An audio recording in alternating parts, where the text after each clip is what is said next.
دشمن رو مایوس کنید.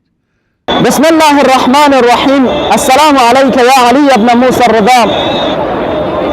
ناظرین محترم، بینندگان عزیز، در این چند مشهد مقدس محضر امام رضا علیه السلام موجود دی پربرکت جگ بنا مناصر الله، دی عظیم جگ بنا مناصر الله گونده که کمانچ کی نتن سمار تقصفیت رهبر عزیزی فقط من الله بالکل واضح نہیں ہم وہ پیغام تاسن کی درین سخ میدان اسکت رنگی استقامت پستانے دشمن کن مایوس باشک زره و درین انتا تھنت تمام ملت چاہے چینی چنچے اماسترینو ککافنن سبسکتے جنار پرچم کن یامبو جنار رہبار عکس کن یامبو میدان اسکتے ینتا تھنت کی رهبری رای رهبری ندای که لبیک زرن و دی کشوری رای رهبر بنا دی ملتی رای رهبر بنا نسبت الله وفاداری یعنی دی بصیرت یعنی دی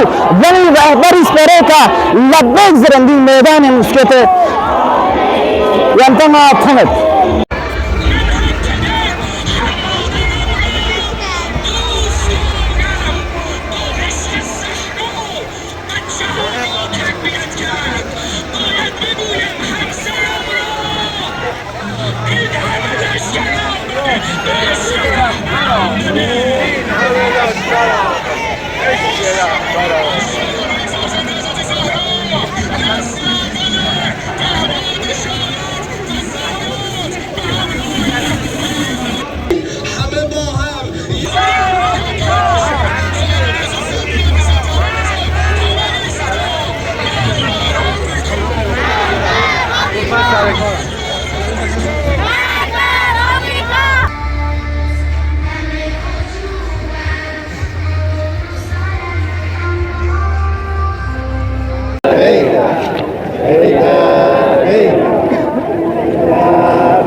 مقام بکنه دی کشور امام رضایی کنه مچاز پیام چیتاند کی لی دشمن درین دی انتس خص مسلیم چکی دی ملک بی صاحب نت دی ملک صاحب جگپت و دی ملکی حقیقی صاحب امام الرضا علیه السلام این و السلام علیکم و رحمت الله و برکاته. دیروز روز 22 بهمن امسال کار بزرگی انجام دادید. جمهوری اسلامی رو مانند همیشه پشتیبانی کردید و به قدرت اون افزودید. دشمنانی که در اظهارات خود، در برنامه‌ریزی‌های خود به دنبال تسلیم ملت ایرانند مایوس شدند. این کار بزرگ رو دیروز به توفیق الهی انجام دادید و خدای متعال اجر چنین حضوری رو و چنین حرکت عظیمی رو به ملت خواهد داد. من از همه ملت ایران تشکر میکنم و درود فراوان خودم رو برای یکایک اون کسانی که دیروز در این اجتماع عظیم میلیونی کشوری حضور داشتند تقدیم میکنم و السلام علیکم و رحمت الله و برکاته.